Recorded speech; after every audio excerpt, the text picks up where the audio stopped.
भाई रुको रुको रुको रुको रुको, आपका मम्मी पापा आपको सुअर, बिल्ली, गधा, कुत्ता बोलता होगा। हाँ मेरे को भी बोलता है। तो हमारे एक प्रजाति, एक कुत्ता यहाँ पर गाइस बीच में फंस गया है और मेरा लेवल देख लो 101 चल रहा है।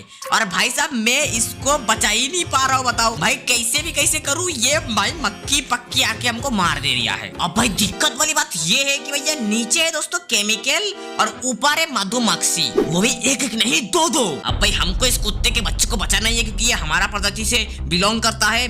तो हम जो भी टेक्निक लगा रहे हैं सबके सब फेल हो रहा है। और भाई साहब मैंने ये शब्द लगा लिया कि आज मैं ये कंप्लीट नहीं किया तो आप लोग लाइक कोई नहीं करना, ठीक है? कंप्लीट करूंगा तो ही लाइक करना। ये शायद कंप्लीट नहीं हुआ। देखो यार हमको 3 स्टार भी लेनी है और कुत्ते के बच्चे को बचाना भी है।